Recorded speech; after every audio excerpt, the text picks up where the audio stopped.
Xin chào các bạn. Trong thời gian gần đây tại Indonesia, những người trẻ đang vẫy cờ One Piece, bôi kem đánh răng và tuần hành trên đường phố. Đáp lại là hơi cay, vòi rồng và dùi cui của cảnh sát. Xứ sở Vạn Đảo đang rơi vào vòng xoáy biểu tình và bạo loạn với sự phẫn nộ từ sinh viên, tài xế và cả cộng đồng bản địa. Họ tiến hành biểu tình để phản đối những chính sách gây tranh cãi của chính phủ, từ cắt giảm ngân sách, tăng đặc quyền nghị sĩ cho đến di cư và quản lý đất đai. Nhưng quan trọng hơn, cuộc biểu tình kéo dài đã phản ánh sự bất mãn tích tụ lâu năm về bất công xã hội, tham nhũng và khoảng cách giàu nghèo.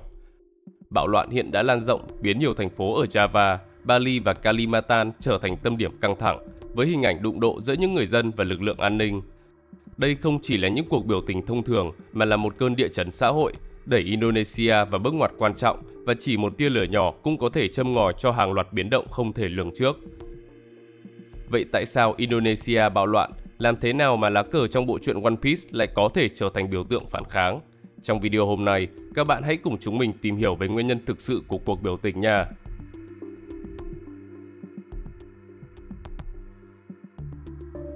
Mầm mống của phong trào biểu tình. Thực tế thì tình trạng bất ổn ở Indonesia đã diễn ra từ ngày 14 tháng 2 năm 2025. Tại Surakarta, nhiều người đã xuống đường với khẩu hiệu "Hãy luận tội Jokowi", yêu cầu điều tra các vụ án liên quan đến vị cựu tổng thống Joko Widodo. Tuy nhiên, chỉ đúng 10 phút sau, những người biểu tình đã phải giải tán vì một trận mưa lớn. Sau đó, nhiều hình vẽ graffiti "Hãy luận tội Jokowi" xuất hiện trên khắp các vùng của Java, chẳng hạn như là Yogyakarta, Surabaya và Malang, nhưng phần lớn đã bị chính quyền địa phương xóa bỏ. Trong khi Liên đoàn Sinh viên toàn Indonesia tuyên bố rằng Indonesia đang bị dẫn dắt bởi hai mặt trời song sinh, ám chỉ Tổng thống mới Prabowo Subianto thực chất chỉ là con rối của Jokowi. Bên cạnh đó, ông Prabowo cũng đưa ra nhiều chính sách gây tranh cãi như cắt giảm 8,5% ngân sách, tương đương 18,8 tỷ đô la để tài trợ chương trình bữa ăn dinh dưỡng miễn phí dành cho học sinh, hay cho phép các trường đại học và cao đẳng trên khắp Indonesia tham gia vào khai thác khoáng sản. Dù chính phủ cho biết điều này sẽ làm giảm chi phí giáo dục, nhưng nhiều học giả và sinh viên lại chỉ trích đây là cách để bịt miệng các trường đại học về vấn đề phá hủy môi trường. Đến ngày 17 tháng 2, xứ sở Vạn Đảo chứng kiến nhiều cuộc biểu tình phản đối chính sách thắt chặt ngân sách của chính phủ. Hàng nghìn sinh viên đã xuống đường tại các thành phố lớn như là Jakarta, Yogyakarta, Medan và Bali, cùng với nhiều tấm biển hiệu Indonesia đen tối, trái ngược với khẩu hiệu Indonesia hoàng kim trong những chiến dịch tranh cử của Jokowi và Prabowo. Họ phản đối việc cắt giảm chi tiêu giáo dục, y tế và phòng chống thiên tai nhằm chuyển nguồn sang chương trình bữa ăn bổ dưỡng miễn phí cho học sinh, một trong những chính sách được cho là không bền vững về tài chính, đồng thời đòi hỏi bảo đảm trợ cấp giảng viên, xem xét lại các dự án quy mô lớn cũng như yêu cầu chính sách minh bạch và đúng đắn hơn. Đáp lại, người phát ngôn của Tổng thống là Prasetyo Hadi khẳng định rằng việc cắt giảm ngân sách sẽ không gây ảnh hưởng đến giáo dục và các chương trình hỗ trợ tài chính quan trọng dành cho sinh viên sẽ tiếp tục được triển khai. Tuy nhiên, phong trào biểu tình vẫn tiếp tục chứ không hề dừng lại. Đây không chỉ là tiếng nói của giới trẻ mà còn là dấu hiệu rõ ràng cho thấy sự bất bình lan rộng về tương lai và chính sách công của chính phủ. Về phía Tổng thống Prabowo, do xuất thân từ tướng quân đội nên ông đặc biệt ưu ái cho lực lượng này và đưa ra hàng loạt các chính sách mới. Theo đó, quân đội vốn nằm dưới quyền của Tổng thống và Bộ Quốc phòng, nay chỉ nằm dưới quyền của Bộ Quốc phòng, đồng thời giao thêm nhiều quyền hạn như là đảm bảo an ninh mạng và thực hiện nhiệm vụ ở nước ngoài, tăng số lượng các vị trí dân sự mà thành viên quân đội có thể nắm giữ từ 10 lên 14, cũng như tăng tuổi nghỉ hưu cho sĩ quan. Vào ngày 15 tháng 3, Liên minh Xã hội Dân sự đã xông vào khách sạn Fairmont ở Jakarta, nơi đang diễn ra cuộc họp kín về sửa đổi luật quân đội. Các nhà hoạt động đã đột nhập vào phòng họp, giăng biểu ngữ phản đối và yêu cầu dừng bỏ phiếu, nhưng nhanh chóng đã bị an ninh ngăn chặn và báo cáo với cảnh sát. Sau đó, sinh viên và các tổ chức xã hội tiếp tục biểu tình ở Jakarta và Yogyakarta, phản đối việc sửa đổi luật pháp có thể làm suy yếu nguyên tắc dân sự kiểm soát quân sự, từ đó có thể đưa quân đội quay trở lại nắm giữ chính trường, giống như giai đoạn trật tự mới kéo dài hơn 3 thập kỷ dưới thời Suharto. Bầu không khí căng thẳng đã phản ánh sự bất mãn sâu sắc với chính sách quân sự hóa đang được chính quyền thúc đẩy. Tình hình vẫn tiếp tục căng thẳng trong tháng 4, đặc biệt vào ngày 17 tháng 4, Diễn đàn Cựu Chiến binh, một liên minh gồm hàng trăm sĩ quan quân đội đã nghỉ hưu, tuyên bố ủng hộ thay thế Phó Tổng thống Gibran Rakabuming Raka, con trai của Widodo, đồng thời đề xuất một loạt các cải cách chính trị rộng lớn. Sự kiện ấy cho thấy tình trạng phân hóa nội bộ sâu sắc trong chính phủ và mối căng thẳng giữa các phe phái thân chính trị dân sự và quân đội, đồng thời đặt ra dấu hỏi về tương lai cải cách và ổn định chính trị tại Indonesia. Trong tháng 5 năm 2025, một làn sóng phản kháng mới đã xuất hiện, lần này là từ những người tài xế xe công nghệ trên toàn quốc. Cụ thể thì vào ngày 20 tháng 5, hàng trăm tài xế đã xuống đường biểu tình ở các thành phố như là Jakarta, Surabaya, Bandung, Yogyakarta và Semarang, yêu cầu tăng tỷ lệ chia sẻ cước lên tối thiểu 90% thay vì mức 80% như hiện nay. Lý do là mức thu nhập từ 6 đến 9 đô la mỗi ngày là quá thấp so với khối lượng và thời gian làm việc từ 10 cho đến 12 giờ. Ngoài ra, họ cũng phản đối đề xuất sáp nhập giữa Goto, công ty công nghệ lớn nhất Indonesia, và Grab do lo ngại sự hợp nhất sẽ tạo ra thế độc quyền, dẫn đến cắt giảm việc làm và giảm thu nhập của lái xe. Theo Bộ trưởng Bộ Giao thông Vận tải Budi Karya Sumadi, chính phủ đang xem xét lại cơ cấu hoa hồng nhưng vẫn chưa có biện pháp rõ ràng nào được công bố để đáp ứng yêu cầu của tài xế. Trong tháng 6 năm 2025, tâm điểm dư luận thuộc về quần đảo Raja Ampat, địa điểm có hệ sinh thái biển phong phú bậc nhất trên trái đất và đã được UNESCO công nhận là công viên địa chất toàn cầu. Nhưng do hoạt động khai thác quặng niken mà sự đa dạng sinh học ở nơi đây đã bị đe dọa nghiêm trọng. Vì vậy, cộng đồng mạng đã hình thành một làn sóng phản đối mạnh mẽ với hashtag Save Raja Ampat. Kết quả là chính phủ Indonesia đã thu hồi giấy phép khai thác quặng niken của 4 công ty. Theo lời của Bộ trưởng Bộ Năng lượng và Tài nguyên khoáng sản Bahlil Lahadalia, thì các giấy phép này bị thu hồi do các công ty không đáp ứng đầy đủ các yêu cầu về hành chính và chính phủ cam kết giám sát chặt chẽ hơn các hoạt động khai thác trong tương lai. Tới tháng 7 năm 2025, làn sóng phản đối tiếp tục bùng phát với nhiều sự kiện tranh cãi liên quan đến chính sách mới. Trung tâm Báo cáo và Phân tích Giao dịch Tài chính Indonesia đã ra quyết định tạm thời khóa tới 122 triệu tài khoản ngân hàng không hoạt động trong ít nhất 3 tháng, với lý do có bằng chứng về tình trạng lạm dụng hệ thống tài chính. Tuy nhiên, động thái này ngay lập tức vấp phải làn sóng chỉ trích dữ dội từ công chúng vì họ cho rằng quá cực đoan và gây thiệt hại cho người dân, buộc chính phủ phải nhanh chóng đảo ngược chính sách. Song song với đó, làn sóng phản đối bùng phát tại Tây Kalimantan, nơi các cộng đồng bản địa Dayak tổ chức biểu tình chống lại chương trình di cư nội địa. Họ lo ngại rằng đất đai, tài nguyên và lối sống truyền thống của mình sẽ bị gạt ra ngoài lề. Trước sức ép dư luận, chương trình này đã bị chấm dứt, mặc dù các cuộc biểu tình vẫn tiếp tục lan rộng sang Trung Kalimantan và Bắc Kalimantan.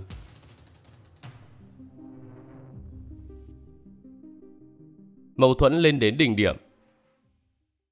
Đến tháng 8 năm 2025, chính phủ Indonesia đưa ra chính sách cấm các xe quá khổ và quá tải nhằm cải thiện an toàn giao thông và giảm thiệt hại cho các cơ sở hạ tầng do xe tải gây ra. Tuy nhiên, nhiều tài xế lại phản đối vì họ có thu nhập rất thấp và thường được trả công theo trọng lượng hàng hóa. Hơn nữa, dù có muốn tuân thủ pháp luật thì những người lái xe cũng không có nhiều lựa chọn, bởi vì các công ty vận tải và chủ xe luôn gây áp lực để buộc tài xế phải chở quá tải, vượt quá giới hạn cho phép. Thế mới thấy, một chính sách tưởng chừng như tốt đẹp nhưng khi đặt vào hoàn cảnh thực tế lại có thể trở nên không phù hợp và phản tác dụng. Đặc biệt trong dịp Quốc khánh Indonesia vào ngày 17 tháng 8, các tài xế thường treo cờ đỏ trắng lên xe, nhưng giờ đây họ lại treo cờ hải tặc của băng mũ rơm trong bộ truyện tranh đình đám One Piece. Trong tác phẩm này, chính quyền thế giới được mô tả là một tổ chức nắm quyền lực tối thượng nhưng lại tham nhũng, hủ bại và đầy mâu thuẫn. Còn băng mũ rơm đại diện cho chính nghĩa, đi tìm công lý trong một thế giới đầy bất công. Do đó, việc nhiều tài xế chọn treo lá cờ của One Piece như một cách thể hiện sự bất mãn với chính phủ hiện tại. Đáp lại thì lá cờ này đã bị Hội nghị Hiệp thương Nhân dân gọi là mối đe dọa đối với sự thống nhất quốc gia. Nó cũng bị coi là một biểu tượng của sự phản quốc, thậm chí việc vẫy cờ có thể trở thành một hành động nổi loạn. Còn tại huyện Pati thuộc tỉnh Trung Java, huyện trưởng Sudewo bất ngờ đưa ra đề xuất tăng 250% thuế đất đai và xây dựng. Chính quyền địa phương cho biết đây là mức trần tối đa và nhiều bất động sản sẽ thấy mức tăng trưởng nhỏ hơn, tối thiểu là 50%. Điều đáng nói là trước những lời chỉ trích, huyện trưởng Sudewo đã đáp trả bằng cách thách thức người dân biểu tình và kết quả là có tới 100.000 người đã xuống đường biểu tình vào ngày 10 tháng 8. Vụ việc tạm thời lắng xuống sau khi đề xuất tăng thuế bị hoãn lại, còn vị huyện trưởng phải hầu tòa vì cáo buộc tham nhũng. Tương tự như vậy, một cuộc biểu tình khác diễn ra tại huyện Bon thuộc tỉnh Nam Sulawesi vì đề xuất tăng 300% thuế đất đai và xây dựng.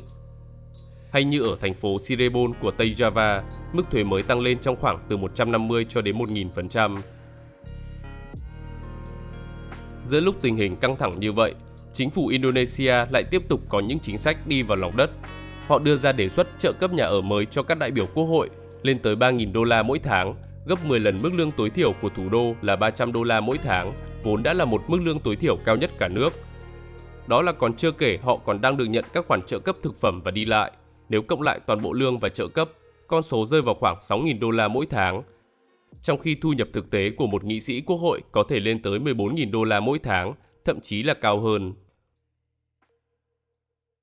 Sự thất vọng về kinh tế càng trở nên nghiêm trọng khi chi phí thực phẩm và giáo dục tăng cao, tình trạng sa thải hàng loạt cùng với việc tăng thuế bất động sản do chính quyền địa phương áp đặt.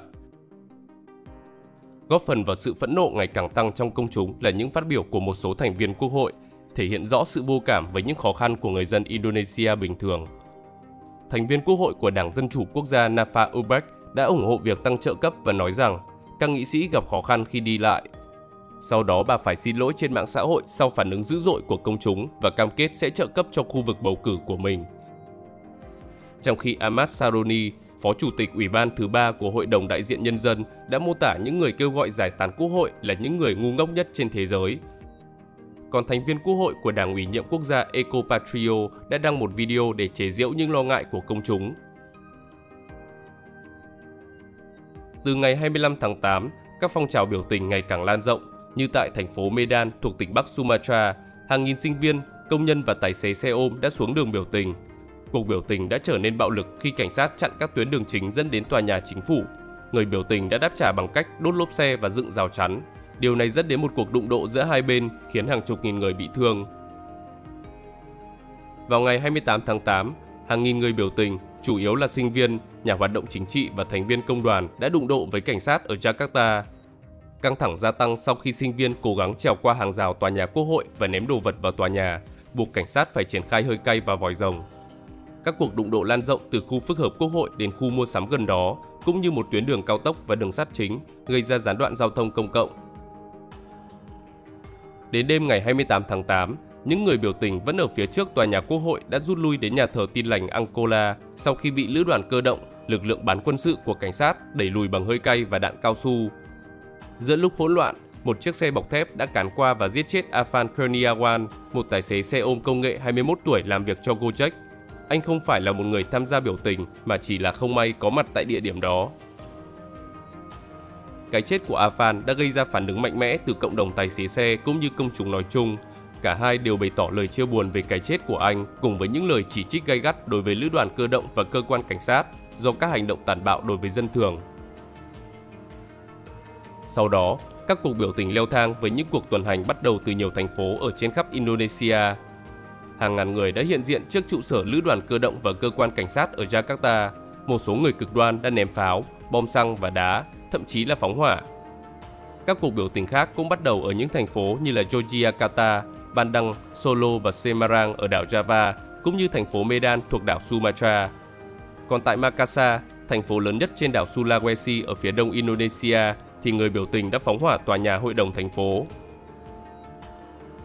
Trước tình hình ấy, chính phủ buộc phải tuyên bố cắt giảm trợ cấp nghị sĩ, đồng thời triển khai cả quân đội ở thủ đô nhằm kiểm soát tình hình, trong khi sinh viên và các nhóm xã hội dân sự vẫn tiếp tục biểu tình yêu cầu điều tra độc lập và cải cách chính sách minh bạch hơn. Tính từ ngày 25 tháng 8 đến ngày 2 tháng 9 năm 2025, đã có 8 người thiệt mạng, 5 người bị thương, 20 người mất tích cùng với hơn 3.400 người bị bắt.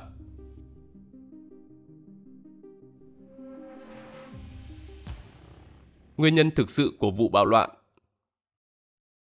Trong hầu hết mọi trường hợp, vấn đề bất ổn kinh tế xã hội đóng vai trò như nền đất nuôi mầm cho các mâu thuẫn.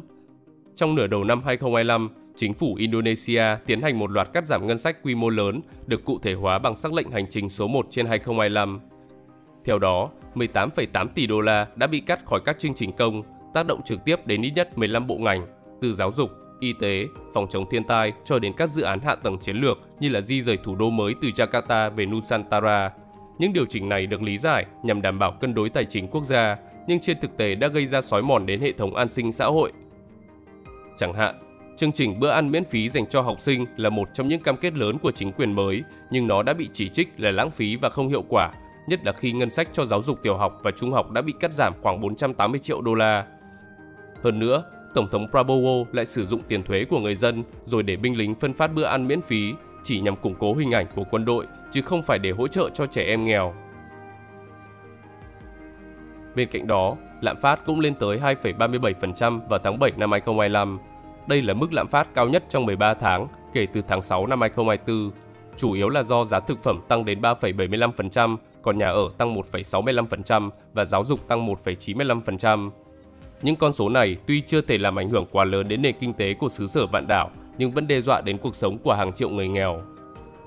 Theo số liệu chính thức từ Cục Thống kê Indonesia, tỷ lệ nghèo đói của nước này trong năm 2024 là 8,57% dân số, tức là 24.133.000 người. Tuy nhiên thì đây là tính toán dựa trên nhu cầu cơ bản về lương thực, nhà ở, giáo dục, y tế, quần áo và đi lại. Còn nếu tính theo chuẩn nghèo của Ngân hàng Thế giới, với sức mua tương đương là 6,85 đô la trên một người một ngày, thì Indonesia có tới 60,3% dân số đang sống dưới mức nghèo khổ, tương đương với khoảng 169.805.000 người. Không chỉ vậy, tỷ lệ thất nghiệp cũng đang ở mức cao với 4,91%. Bộ Nhân lực Indonesia cho biết hơn 42.000 người đã bị sa thải từ tháng 1 đến tháng 6 năm nay, tăng 32% so với cùng kỳ năm ngoái. Đặc biệt, tỷ lệ ở giới trẻ còn cao hơn nhiều khi lên tới 13,14%. Indonesia có dân số đông thứ tư trên thế giới với 281.600.000 người, trong đó thanh niên chiếm tỷ lệ 27,94%. Mỗi năm, hàng triệu người trẻ bước vào thị trường lao động, nhưng khả năng tạo ra việc làm mới của nền kinh tế không theo kịp. Các ngành công nghiệp then chốt như là chế biến, sản xuất và khai khoáng không mở rộng nhanh như tốc độ gia tăng dân số lao động. Nhiều sinh viên tốt nghiệp nhưng thiếu kỹ năng phù hợp với nhu cầu thị trường như là công nghệ thông tin, kỹ thuật số, kỹ năng mềm và ngoại ngữ. Do đó nhiều bạn trẻ rơi vào tình trạng thất nghiệp có bằng cấp. Hiện có khoảng 80,2% lực lượng lao động ở Indonesia nằm trong khu vực phi chính thức như là bán hàng rong, lao động tự do hay là xe ôm công nghệ.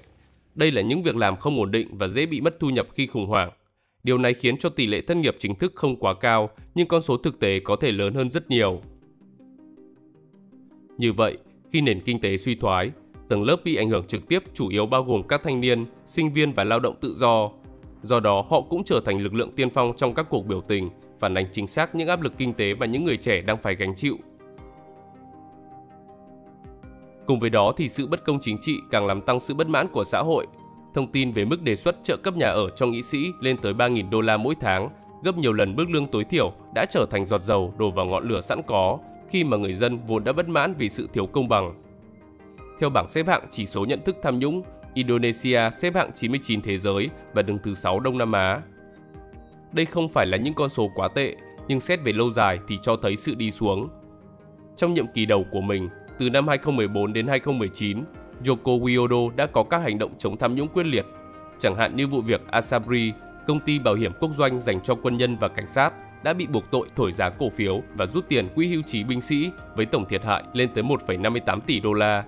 Khi hành động này bị phát hiện, nhiều quan chức Bộ Quốc phòng và tướng lĩnh quân đội đã bị bắt.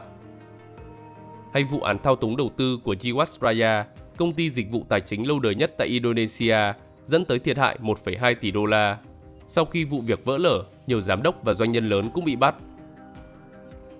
Như vậy, trong nhiệm kỳ thứ hai, từ 2019 đến 2024, Joko Widodo đã hạn chế quyền lực của Ủy ban bài trừ tham nhũng, khiến cho cơ quan này mất tính độc lập, trở thành một phần của bộ máy hành chính, chịu giám sát bởi một hội đồng giám sát do Tổng thống và Quốc hội lập ra. Theo đó, điều tra viên không còn toàn quyền nghe lén, khám xét hay phong tỏa tài sản, đồng thời quy trình điều tra phải xin phép nhiều cấp, từ đó làm giảm mạnh tính bất ngờ, vốn là vũ khí chống tham nhũng hữu hiệu. Để miêu tả về Jokowi, có thể dùng câu nói, hoặc là bạn chết như một người anh hùng, hoặc bạn sẽ sống đủ lâu để thấy bản thân trở thành kẻ phản diện. Kể từ khi Indonesia giành được độc lập vào năm 1949, Jokowi là tổng thống đầu tiên đến từ bên ngoài giới tinh hoa chính trị hoặc là quân sự.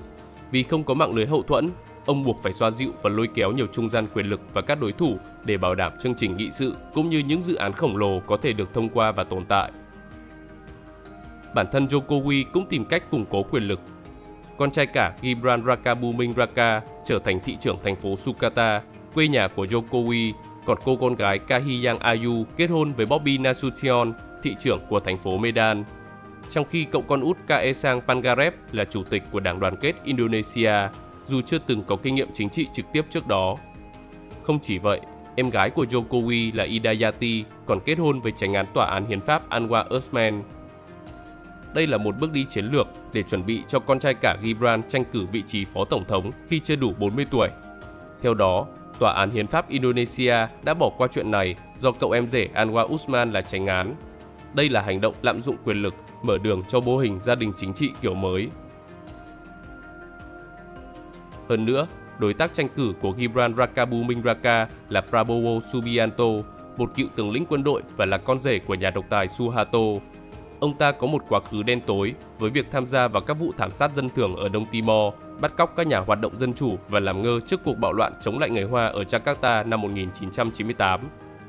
Thế nên khi lên làm tổng thống, Prabowo đã ra sức gia tăng quyền lực cho quân đội, từ đó tạo ra cảm giác về một nhà nước xa rời dân chúng, ưu tiên quyền lực hơn là phúc lợi, đồng thời gợi nhớ đến thời kỳ trật tự mới khi Suharto, một tướng lĩnh quân đội nắm quyền quản lý đất nước từ năm 1966 đến năm 1988, kết hợp với nhiều chính sách sai lầm càng làm suy yếu tính chính danh của chính phủ mới sau chỉ gần một năm điều hành. Có thể thấy, Jokowi là một người có xuất thân ngoài giới tinh hoa đã biến gia đình mình trở thành một gia tộc chính trị với sự liên kết chặt chẽ với cả tòa án và quân đội. Trong đó, Prabowo từ một đối thủ đã trở thành đồng minh. Tuy nhiên, vẫn có thể xảy ra mâu thuẫn giữa hai người đàn ông quyền lực này. Một số phân tích cho rằng, bạo loạn còn bị thao túng bởi xung đột quyền lực giữa Tổng thống Prabowo được hậu thuẫn bởi quân đội và cựu Tổng thống Joko Widodo hỗ trợ lực lượng cảnh sát.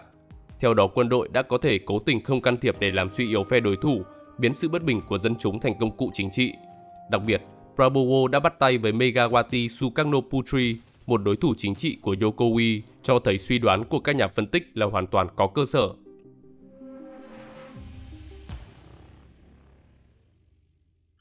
Ảnh hưởng đến Đông Nam Á. Indonesia từ lâu nay vẫn nắm giữ vai trò trung gian trong nhiều tiến trình hợp tác ở ASEAN, đồng thời duy trì thế cân bằng giữa Mỹ và Trung Quốc ở Ấn Độ Dương-Thái Bình Dương. Tuy nhiên, việc Indonesia gia nhập BRICS, một nhóm mà Trung Quốc và Nga đóng vai trò chủ đạo, đã dẫn đến lo ngại mất tính trung lập trong quan hệ với phương Tây. Trong khi những bất ổn trong nước đã khiến cho các nhà đầu tư mất niềm tin.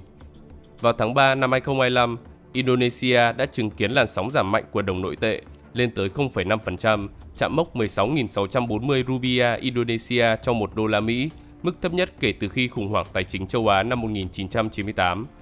Từ đó kéo theo làn sóng bán tháo tài sản khi các nhà đầu tư ngoại mạnh tay rút vốn, tạo áp lực lớn lên thị trường chứng khoán. Điều này buộc Ngân hàng Trung ương phải can thiệp bằng cách dùng dự trữ ngoại hối với số tiền lên tới 4,6 tỷ đô la.